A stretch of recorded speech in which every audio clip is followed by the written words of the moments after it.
Welcome to the Authority File, the podcast where you'll hear conversations with academic librarians, technologists, researchers, and authors whose work is laying the foundation for higher education's future.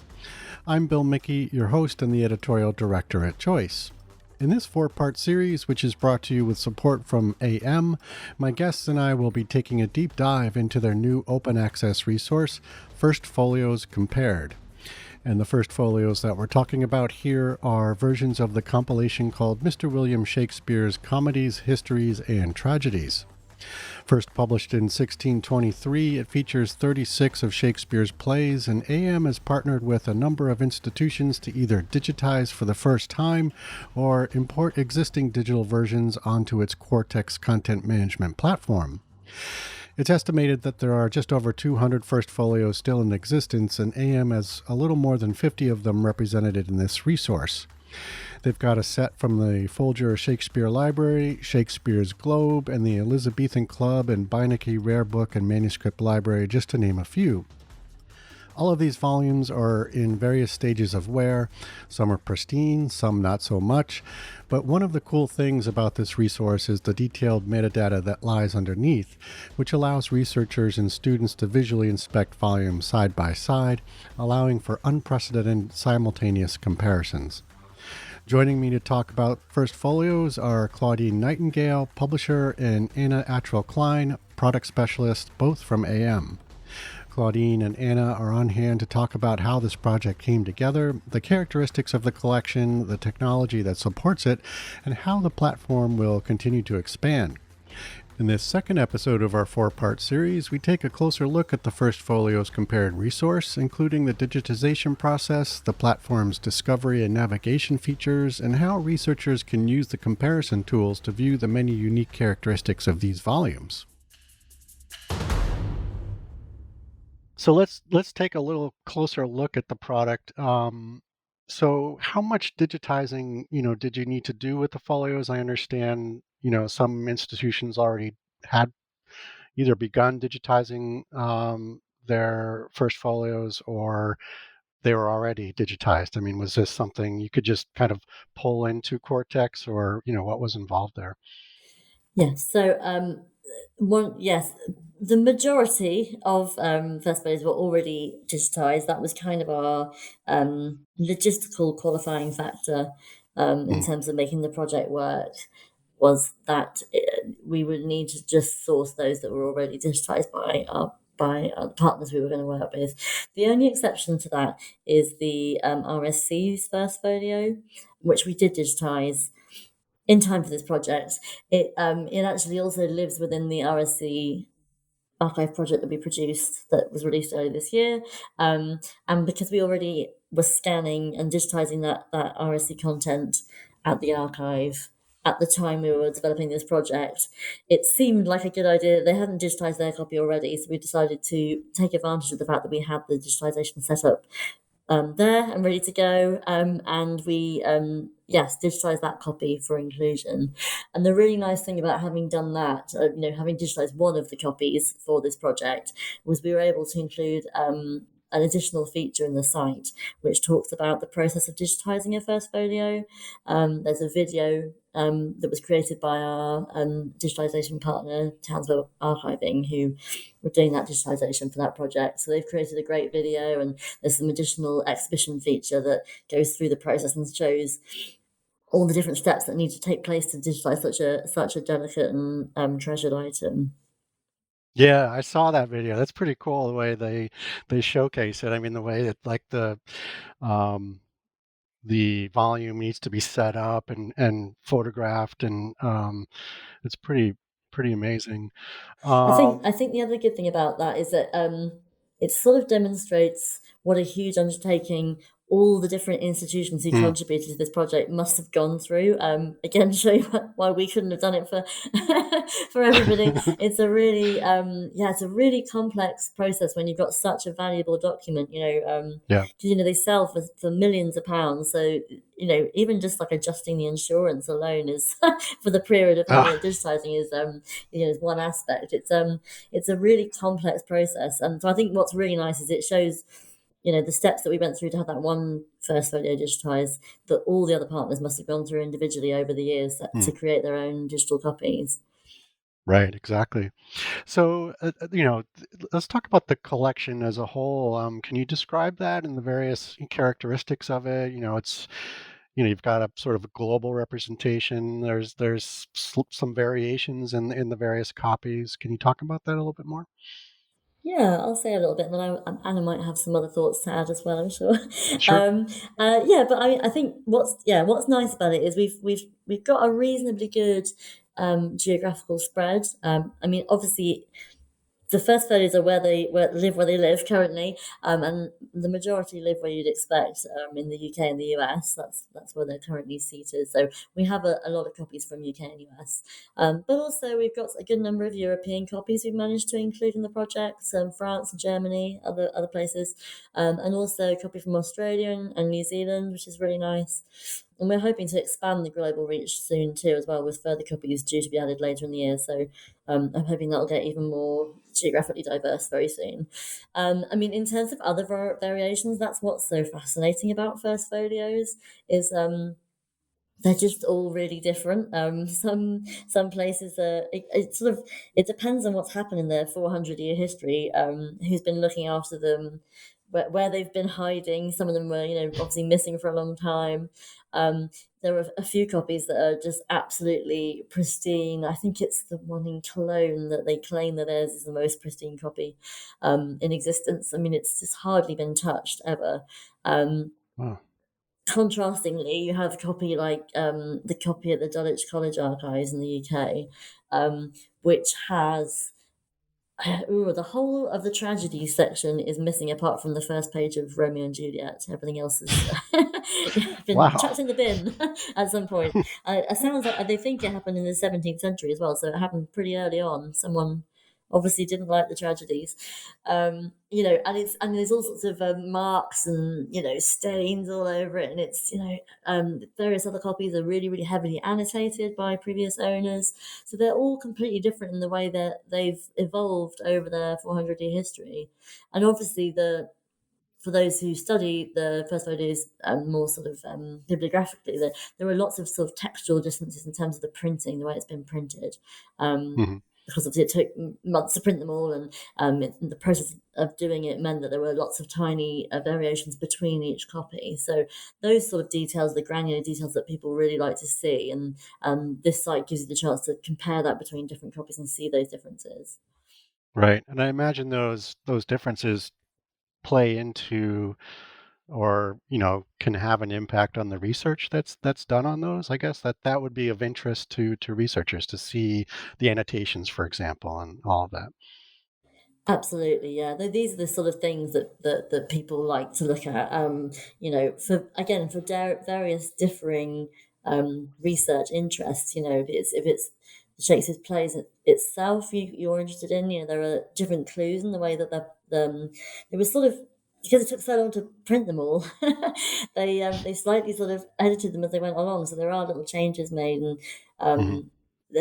I believe I'm told by people who are much more expert in this stuff than me, that there are all sorts of elements of nuance you can gain from how those plays have been slightly altered as the printing process has gone Even along. the Mm. uh, even the color of the ink changes over time. Yeah, So the very first you were in a dark brown ink before it gets darker.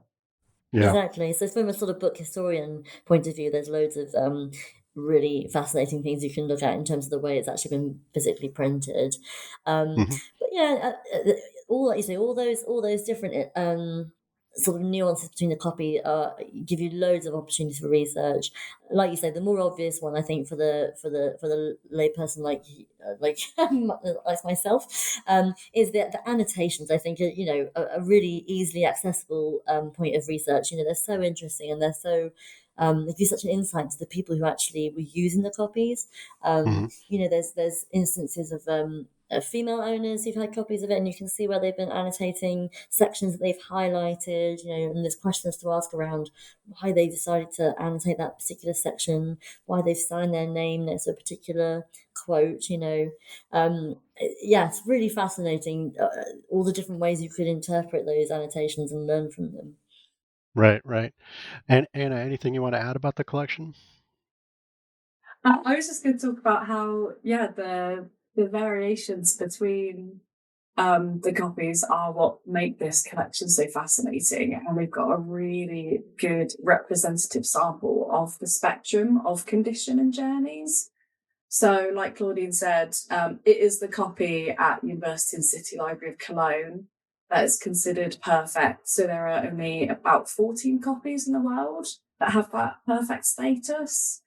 And their copy lives, in a vault under a keen eye. It's looked after immaculately. So we've got this kind of gold standard of folio. And then on the other end of the spectrum, Claudine also mentioned Dulwich College, missing lots of tragedies. It's also missing 5 comedies. I don't know why, they just didn't like 5 of them. And we have been told that the college allows students to actively use that folio as well, so they can access it in the library and personally flick through and use it, which will inevitably leave it in a very different condition. Hmm. And I feel like every point on the spectrum between those two folios is also represented. And it's really interesting because we have the stories for most of them as well, which you can find on the website. So you can see exactly why they are the way they are.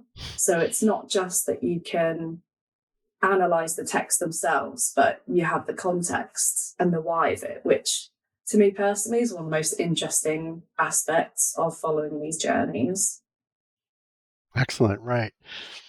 And the only thing I was going to also mention I forgot to say about was just what's really nice also is the difference in the type of contributors that are contributing. There's Mm, obviously institutions that are sort of synonymous with Shakespeare and First Folios, like the Folger Shakespeare Library, who contributed a number of copies because they have so many in their collection. But then you also have some really tiny institutions that are much smaller and much less well known for having First Folios. Like the Buffalo and Erie County Public Library and Skipton Town Hall, the Craven Museum in the UK. So we got to work with a real variety of institutions, and it's really nice that all those different institutions got to contribute and put all their first folios in one project. exactly. Yeah, so it's hard to do this without visuals, but can to the extent that you can, Anna, can you give us a sense of how the folios are accessed on the platform, and what a user might see as they begin the discovery process? Yeah, of course. We've made sure that there are multiple avenues of access depending on your research style. So, present on every page of the website is the classic search bar in the top right. And as part of that, there is the advanced search you can go into, where you can really drill down into all the controlled vocabulary options and Hmm. create a really good, robust Boolean search as well if you want to get very specific. We also have our View First Folios page. At the top of there, we have a button where you can jump straight into the whole catalogue and browse every folio. But below that, we included thumbnails for each of the different contributors. So if you click through those, they have their own separate kind of catalogue pages and a bit of further detail about the history and context of that folio. Okay, perfect. And then just to follow on that, what are some of the ways a user can search the site, and how the results might compare in terms of the metadata or the static content, the full text and that kind of thing? That's actually one of the most exciting things about the site. So if you're using the search bar or advanced search and you're looking up a term, there are 3 key areas it can search. So the most obvious one is just the metadata. So Hmm. your term will search through all of the various metadata we have, including owners, provenance, institutions. The second way is static content, which is quite a fun feature where our search engine combs the whole First Folios site, which is really useful because we've got some amazing extra resources like essays. Claudine mentioned the digital exhibit. We've got guides on how to search. So any relevant term on those pages will come up in a tab called static content. But then where Cortex really shines is the full text search. And this one is so special for the folios because it really opens up research like never before. So when we ingested all of the folios, we ran HTR, or handwritten text recognition, across every folio. Usually for printed documents, we'd use OCR, which is optical character recognition. But I personally ran some tests, and because of the style of the print, HTR worked better. So now we have Cortex has crawled over every page of every folio. And now if you search for any term, I'll just use Romeo as an example. Not only will you get results from any metadata fields or web pages, but Cortex can search through every individual page of every folio for that term. And then when you click on a result, so any folio that comes up in that search, you will see every instance of the name Romeo will be linked to both above the document and below it in very obvious ways. And the actual pages themselves in the image viewer have hit highlighting. So you can visually hone right in exactly on the page where Romeo is. And I feel like you can tell how excited I am because it makes researching these absolute tomes that, the complete ones over 920 pages long, it just makes it so much easier and so much more efficient to find what you're looking for because it's all over the image viewer page, your results, and it's linked in such a handy way. And yes, even highlighted in the image itself. Oh, that's excellent. Okay, perfect. I was just wondering, we should also maybe, Anna, just flag about the signature marks. You can search by this using the signature marks in the text as well as the page numbers. Yeah, that's a good point. Yeah, so we did some research in terms of, we've got a really amazing academic advisor who worked with us on this project called Professor Emma Smith. He's very well known in Shakespearean circles as an expert on She's a first folios. Shakespearean rock star. Yeah, basically. And yeah, we were sort of discussing with her the best way in terms of how to search and well, browse and search through the first folios, because they've got very strange pagination where some pages are numbered and some aren't, and they're paginated up to a point by the comedies, histories, and tragedies sections, and they start again. So that's quite difficult to process and go through and find your way through. So she suggested that actually a lot of academics use the signature marks, which is a sort of complex printing tool that perhaps Anna can explain it better than me, but that's essentially my level of knowledge on it. But as people who work with first folios have found that's the best way to navigate them, and they know which page is which based on the signature marks. So we've actually incorporated a signature mark sort of pagination you can search with for each of the first folios too. So, Anna, can you school us a little bit on signature marks? Uh-oh. Thanks, Claudine. I set you up there, haven't I? Yeah, you just got called out. Yeah. So the signature marks are an interesting little byproduct of the original printing process. The way they would fold the pages over, they would put these marks in the corner so you know which sets of pages are being printed. And they're a lot more reliable in these particular folios because, like Claudine said, there are multiple page hundreds, and there are also various points where there are just errors as well. So page numbers will just be wrong. So yeah, Emma Smith told us, hey, researchers use these signature marks. They have done for a long time, so they'll understand them better. So in Cortex, you can set the pagination to just be standard 1, 2, 3, 4, 5, or a custom field that you choose from the item level metadata that you add. So we made sure to do a massive column of all of the signature marks. And if you go in, you will see the pages without signature marks, for instance, the front matter, are just unpaginated. But most of them you'll see there'll be, for instance, C1V and C1R for verso and recto, and it goes like that throughout the whole thing. And the signature marks you will spot in the folios using the bottom right corner of the page. So you can kind of see when the signature mark's going to change and align with the pagination, which is really interesting. Yeah, very cool.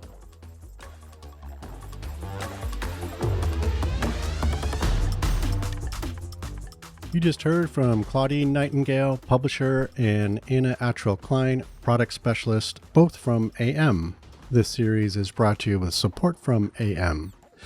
Join us next week when we peek under the hood and look at the technology and metadata that power the First Folios compared resource, which support its unique ability to present different First Folio versions side by side. As always, underwriting opportunities for the Authority File podcast are directed by Choice's advertising manager, Pam Marino, and all of our episodes are produced and edited by Choice's digital media producer, Sabrina Kofer, with support from digital media assistant, Ashley Roy. That's all for this week. Thanks for joining us.